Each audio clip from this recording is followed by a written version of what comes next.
नमस्कार, good evening, शुभ संध्या। घड़ी में 8:30 बजते ही वक्त हो जाता है आपके पसंदीदा स्पोर्ट्स कार्यक्रम स्पोर्ट्स स्कैन का। आज का स्पोर्ट्स स्कैन लेकर हाजिर हूं मैं आपके साथ शशांक, और दिन भर की तमाम खेल खबरों पर चर्चा करने के लिए हमारे साथ मौजूद हैं स्पोर्ट्स एक्सपर्ट्स गिरीश बबूना जी। गिरीश जी, स्वागत है आपका स्टूडियो। शुक्रिया शशांक। तो जो बड़ी खबर है हमारे पास वो बिहार से ही आ रही है। इंडियन टीम ने शानदार तरीके से जापान को 2-0 से हराकर फाइनल में प्रवेश कर लिया है। जी, पिछले साल की चैंपियन है, बैक टू बैक। पिछले साल रांची में वो चैंपियन रही और इस बार राजगीर में। तो 2-0 का आंकड़ा भारत के पक्ष में रहा और कल उनका फाइनल मुकाबला चीन से होगा। जी, चलिए विस्तार से आपसे चर्चा करेंगे इन खबरों पर, लेकिन सबसे पहले नजर डाल लेते हैं अब तक की हेडलाइंस पर। बिहार में महिलाओं की एशियाई हॉकी चैंपियंस ट्रॉफी में भारत जापान को हराकर फाइनल में पहुंचा। Anupama Upadhyay China Open Master tournament के सिंगल्स प्री क्वार्टर फाइनल में पहुंची। भारत और मलेशिया के बीच अंतर्राष्ट्रीय फुटबॉल मैत्री मैच 1-1 से ड्रॉ रहा। और तमिलनाडु तथा मणिपुर 78वीं राष्ट्रीय फुटबॉल चैंपियनशिप संतोष ट्रॉफी के आखिरी दौर में पहुंचे।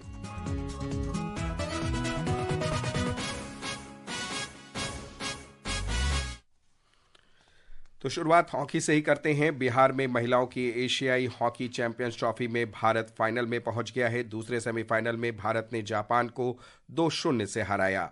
नवनीत और लाल सेरियामी ने एक एक गोल किया। कल फाइनल में भारत का मुकाबला चीन से होगा। पहले सेमीफाइनल में चीन ने मलेशिया को 3-1 से हराया और इससे पहले दक्षिण कोरिया ने थाईलैंड को 3-0 से हराकर 5वां स्थान हासिल किया। तो क्या कुछ रहा भारत के सेमीफाइनल मैच का हाल, सुनते हैं इस रिपोर्ट में।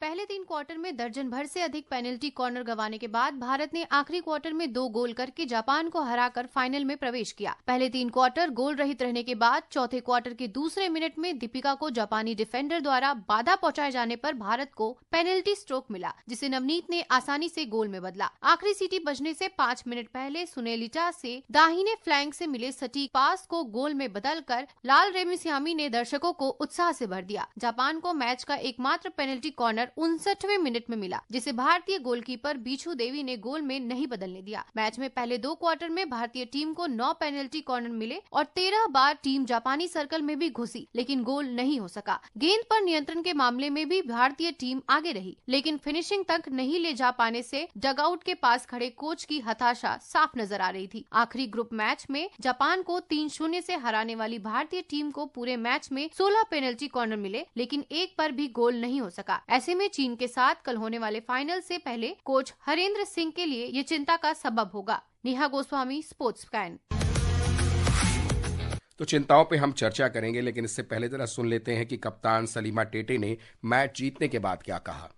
हमारा टारगेट यही था, हमें उनको पीसी नहीं देनी, पर अगर आप खेलोगे तो पीसी तो आप कोच बनाएंगे। तो हमारी डिफेंस बहुत अच्छी थी, हमारी जैसे सर्कल में बहुत कम उन्होंने गया, पर उनकी डिफेंस बहुत अच्छी थी और हमने अपने स्कोर करने के लिए हमने पूरे अपने एकजुट हो गए। मतलब जैसे डी में जा रहे थे पर हमारा स्कोर नहीं रहा था, उसके बाद हमने अफ्रेड नहीं हो रहे थे, जैसे गोल नहीं हो रहा है बोल के, पर हमें कंटिन्यू एक गोल के लिए गए, फिर फाइनली मिल गया और फाइनली विन तो विन होता है। अब तो नेक्स्ट मैच में हमारा टारगेट यही है कि हम पीसी में और ज्यादा काम करेंगे, जैसे वीडियो देखा। और इसके अलावा दर्शकों की अपनी खुशी उन्होंने कैसे जाहिर की, ये भी सुन लेते हैं। इंडिया सेमीफाइनल में से जीत गया और फाइनल की ओर चला गया। ढेर सारी शुभकामनाएं हमारी इंडियन टीम को। वी विल विन, पक्का पक्का श्योर। Thank you. आज का कार्यक्रम बहुत ही सुंदर, बहुत एक्साइटमेंट। अंतिम तक पहली बार इंडिया थर्ड क्वार्टर तक कुछ भी नहीं गोल किया था। बहुत एक सस्पेंस बढ़ गया था कि अब क्या होगा, लेकिन अचानक इंडिया को जो पेनाल्टी स्ट्रोक मिला, एक तरीके से जीवनदान मिल गया और हम लोग पूरी तरीके से जोश से भर उठे और इंडिया पहला गोल किया, उसी समय से लगा कि हम लोग जीत गए। तो गिरीश, जो समस्या अभी भी बनी हुई है पेनाल्टी कॉर्नर पे गोल ना कर पाना, चाहे पुरुष टीम हो चाहे इधर महिला टीम हो। बिल्कुल, और ये कोच हरेंद्र सिंह की सबसे बड़ी चिंता भी है और वो इसी पर वर्क कर रहे हैं। और आज का जो मैच था भारत बनाम जापान, उसमें मैं कहूँगा भारत बनाम जापान की बजाय मैं कहूँ भारत बनाम उनके गोलकीपर यू कुडो, जिन्होंने एक से एक के बाद एक बेहतरीन बचाव किए और भारत को एक भी गोल करने का मौका नहीं दिया। वो तो शुक्र है कि जब संगीता का रिवर्स पास वो दीपिका को मिला और फिर वो सर्कल में लेके आई, जहां पर फिर जापानी जो डिफेंस प्लेयर थी उन्होंने उसको धक्का दिया और वो फिर रेफर पे गया। रेफर में भी 50-50 एक चांस था, ऐसा नहीं था कि एक पक्ष भारत के तरफ आ गया, लेकिन भारत को इसका फ़ायदा मिला और पेनल्टी स्ट्रोक के जरिए हमने गोल किया। तो आपकी रिपोर्ट में सबसे अच्छी बात थी कि आपने गोल का जो श्रेय है सिर्फ एक खिलाड़ी को नहीं दिया, पूरी टीम को दिया। उसी तरह लाल सिंह यामी ने जो गोल किया उसमें भी जो सबसे बड़ा जो वहां पर लाल सिंह जो गोल किया था उसमें सुनीता टोप्पो जो 17 साल की है, वो भी आपकी दाईं दिशा से आई और फिर वहां से पास करके वो फील्ड गोल किया, आखिरी में 2 गोल। लेकिन अगर ये 2 मौके नहीं बन जाते तो एक समय होता है कि भारत पेनल्टी शूटआउट के जरिए फिर वह फाइनल में पहुंचता। तो ये सारी जो बातें हैं कप्तान और कोच के लिए, पूरी टीम के लिए चिंता की बात है। कल चाइना से मुकाबला होना है, चाइना हमसे रैंकिंग में बेहतर टीम है, हालांकि हमने उनको 3-0 में लीग मुकाबले में हराया, लेकिन 3-0 की बात ना करें यहाँ पर कि वो टीम काफ़ी अभी भी जो है एक उनकी एक्सपीरियंस काउंट करती है। एक जो चाइना के पक्ष में जो एक आज जो रहा है, मैं आपको बताऊं शशांक, उनकी जो बेस्ट प्लेयर थी वो मलेशिया के खिलाफ जो सेमीफाइनल हो रहा था वहाँ हेड इंजरी हुई। हालांकि इंजरी इतनी मुझे बड़ी नहीं दिख रही, लेकिन उसका एक हो सकता है कि आज रात में एसेस हो कि क्या कंकशन टेस्ट में वो सही है या नहीं है, तो फिर भारत का उसका लाभ मिल सकता है। चलिए, तो कल होने वाले फाइनल में आप क्या सिनेरियो देख रहे हैं गिरीश, और टीम को कैसे आप सजेस्ट करना चाहेंगे कि कहाँ पर क्या करें वो? देखिए, सबसे पहली तो सजेशन ये है कि जो पेनल्टी पीसी जो कन्वर्जन नहीं हो रहा है, वो कन्वर्जन तब होगा जब आप बॉल को टैप करेंगे, रोकेंगे। वहाँ आपकी गेंदें नहीं रुक रही है, पुश करने के बाद आपकी कप्तान आ रही है, वो पुश कर रही है, लेकिन जो सर्कल में जो हमारे खिलाड़ी हैं वो गेंद को रोक ही नहीं पा रहे। पिछले मैच जो कल जापान के खिलाफ हुआ था वहाँ भी आखिरी क्षणों में यही परेशानी देखने को मिली थी। तो पहले कोच को समझाना पड़ेगा कि आराम से, ठंडे दिमाग से आप पहले बॉल को होल्ड कीजिए, फिर उसके बाद ही तो पुश कर सकते हैं। आप बॉल को होल्ड नहीं करेंगे, वो 13 पीसी मिल जाए, 50 पीसी मिल जाए, वो कन्वर्जन रेट 0 रहेगा जी। और दर्शकों का उत्साह तो हमें देखने को मिल रहा है, हाउसफुल शो जा रहे हैं बिहार में कहीं ना कहीं। बिल्कुल, पहली बार इतनी बड़ी प्रतियोगिता राजगीर में हो रही है, पूरी बिहार सरकार और भारत सरकार और हॉकी इंडिया उसमें लगी हुई है। तो इस लिहाज से छोटे सेंटर, अब हॉकी इंडिया लीग जब होगी तो राउरकेला और रांची, इस 2 जगह पर महिला और पुरुष वर्ग के मैचेस खेले जाएंगे, तो वहाँ भी एक दर्शकों की संख्या अच्छी आएगी। और सबसे अच्छी बात है कि जो अब महिलाओं की जो लीग आ रही है, पहली बार उसमें 4 टीम होगी और वहां से हमें पूल बड़ा मिलेगा। सिर्फ हम 20-25 खिलाड़ी के इर्द गिर्द नहीं रहेंगे। हमारे अगले साल से आप देखेंगे जब भी महिला टीम खेलेंगे, हरिंदर की कोशिश भी रही है, इसलिए उन्होंने इतना अच्छा लुक्रेटिव जॉब यूएस में छोड़ के वो आए और इस टीम के साथ जुड़े। अभी वो बेंगलोर में कोचिंग कैंप कर रहे थे, वहां पर एक तरह से बूट कैंप लगाया, आर्मी कैंप जैसे आपको याद होगा कि ऑस्ट्रेलिया ने एक समय लगाया था, वैसे ही एक बूट कैंप उन्होंने लगाया है। और वहां पर वो हर तरह की परिस्थितियों से टीम को आर पार करवा रहे हैं। तो मुझे लगता है वर्क इन प्रोग्रेस है। हम ओलंपिक में क्वालिफाई नहीं किए, लेकिन इसका अगले 4 साल के लिए उनके पास एक रोड मैप है। चलिए, अब हॉकी से निकलते हैं और बैडमिंटन का रुख करते हैं। वहां भी एक युवा खिलाड़ी ने बड़ा कमाल किया है। Anupama Upadhyay China Open Master tournament के सिंगल्स प्री क्वार्टर फाइनल में पहुंच गई हैं। अनुपमा ने दुनिया की 15वें नंबर की खिलाड़ी अमेरिका की बेई वेन झेंग को कड़े मुकाबले में 21-17, 8-21, 22-20 से हराया। तो अपने से कहीं ऊपर के सीडेड खिलाड़ी को हराना युवा खिलाड़ियों के लिए बड़ा बूस्टअप कहीं ना कहीं देता होगा गिरीश। बिल्कुल, बहुत बड़ा ये उलटफेर है। आप ये देखिए, उन्होंने जो विंग जेंग को हराया वो यूएसए की है। उससे पहले वो सिंगापुर के लिए 10 साल वो खेल चुकी है। 2003 से 2013 तक सिंगापुर के लिए खेली और फिर उसके बाद वो जो है वो यूएस के लिए अब प्रतिनिधित्व कर रही है। अब उनका मुकाबला जो है परसों होगा जापान की नासुकी निदिरा से, जो वर्ल्ड रैंकिंग 26वें हैं। हालांकि ये दोनों आपस में पहली बार मिलेंगे, लेकिन अब सब हमारे श्रोताओं की नजर होनी चाहिए आने वाले कल के मुकाबले पे। जी, कल के मुकाबले में क्या कुछ खास है, उस पर पहले ये रिपोर्ट सुनते हैं, फिर चर्चा करते हैं।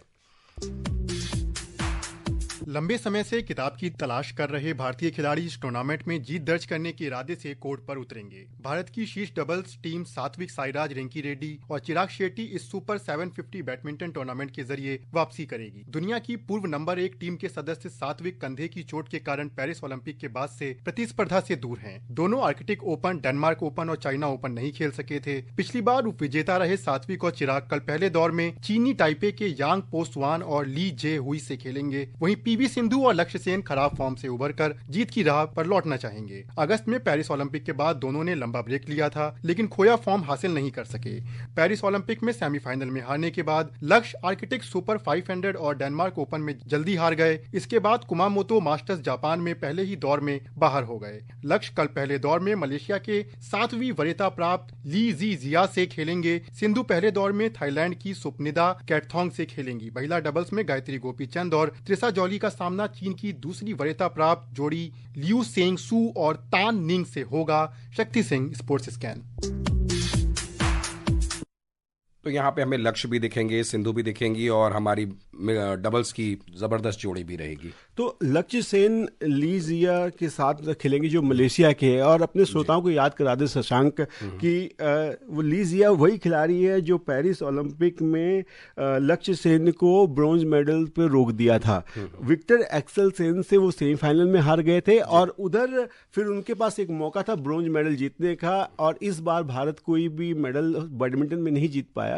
तो वहां पर एक पहला जो गेम है 21-13 से जीतने के बाद फिर 16-21 और 11-21 से वो हार गए। तो ये मलाल लक्ष्य सेन के दिमाग में होगा जब कल वो आमने सामने होंगे, तो एक बदले की भावना से उनको खेलना चाहिए। चलिए, हम उम्मीद करते हैं ऐसा ही हमें दिखे।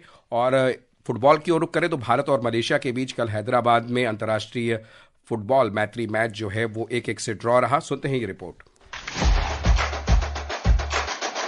भारतीय फुटबॉल टीम इस साल जीत का खाता खोलने में कामयाब नहीं हुई। भारत के लिए ये साल का 11वां मैच था और टीम को इस साल एक भी जीत नसीब नहीं हुई। इस दौरान उसे 6 मैच में हार का सामना करना पड़ा और 5 मैच बराबरी पर छूटे। मैच के 19वें मिनट में पाउलो जोसू के शुरुआती गोल से मलेशियाई टीम ने शुरुआत में ही बढ़त बना ली थी। विश्व रैंकिंग में 133वें पायदान पर काबिज मलेशिया के खिलाफ 1 गोल से पिछड़ने के बाद विश्व रैंकिंग में 125वें स्थान पर काबिज भारत ने हमले तेज किए। Player of the match Brandon Fernandes के कॉर्नर से लगाए गए किक को राहुल भेके ने 39वें मिनट में हेडर से गोल कर मैच में भारत को बराबरी पर ला दिया। इसके 2 मिनट बाद भारतीय टीम को एक और कॉर्नर मिला, लेकिन अनवर अली का हेडर गोल पोस्ट से दूर निकल गया। भारतीय टीम ने जीत की तलाश में दूसरे हाफ में हमले जारी रखे, लेकिन टीम मलेशिया की रक्षा पंक्ति को भेदने में विफल रही। वहीं भारतीय रक्षा पंक्ति ने भी दूसरे हाफ में बेहतर तालमेल दिखाते हुए मलेशिया को बढ़त लेने से दूर रखा। नए मुख्य कोच मनोलो मार्क्वेज की देखरेख में टीम का ये चौथा मैच था, लेकिन उन्हें भी जीत के लिए और इंतजार करना होगा। भारत का अगला मुकाबला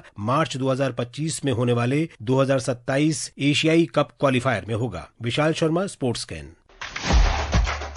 फुटबॉल की एक और खबर हमारे पास है। तमिलनाडु और मणिपुर 78वीं राष्ट्रीय फुटबॉल चैंपियनशिप संतोष ट्रॉफी के आखिरी दौर में पहुंच गए हैं। तमिलनाडु ने ग्रुप जी के अपने अंतिम मैच में मेजबान आंध्र प्रदेश को 8-0 से हराया। वहीं मणिपुर ने अगरतला में ग्रुप डी के अपने मैच में त्रिपुरा को 2-0 से पराजित किया। क्रिकेट का रुख कर लेते हैं तो शेफाली वर्मा को ऑस्ट्रेलिया दौरे के लिए भारतीय महिला एक दिवसीय 16 सदस्यीय टीम में जगह नहीं मिली है। तो लगातार खराब फॉर्म से जूझ रही थी शेफाली और इस साल 6 मैचों में सिर्फ 108 रन उनके खाते में रहे। हाँ बिल्कुल, और उसमें भी वो जो न्यूजीलैंड के खिलाफ 56 कुल रन बनाए, तो विकेट पे टिक के नहीं खेलना। ओडीआई अब ऐसा नहीं है कि आप आके ताबड़तोड़ खेले, वहां भी 50 ओवर का गेम होता है, 20 ओवर का नहीं है। वहां भी आपको एक अच्छा प्लेयर चाहिए जो लंबी पारी खेल सके। लेकिन और उनका आखिरी अर्धशतक जो है ओडीआई में 2022 में आया था। तो इस लिहाज से देखते हुए मतलब अब एक बार फिर से उनको ड्रॉप किया गया। लेकिन अच्छी बात यह है कि ऋचा घोष उनकी 12वीं की परीक्षा खत्म हो गए हैं, तो वापसी वो कर रही है टीम में। और उसके अलावा जो हरलीन देओल है उनकी भी वापसी हो रही है। दिसंबर 2023 में घुटने की चोट से अब वो उबर के वापस कर रही है। तो इस लिहाज से भारतीय टीम, तो कई लोगों को जो मौका नहीं मिल रहा, शेफाली वर्मा के पास लंबा एक अनुभव है, वापस वो डोमेस्टिक क्रिकेट में परफॉर्म करे और सिलेक्टर्स को मौका दे फिर से। चलिए गिरीश, आप स्टूडियो में आए, विस्तार से आपने सभी खेल खबरों पे हमारे साथ चर्चा की, इसके लिए बहुत बहुत शुक्रिया। बहुत बहुत धन्यवाद। और श्रोताओं, चलते चलते आपको हेडलाइंस एक बार फिर से बता देते हैं।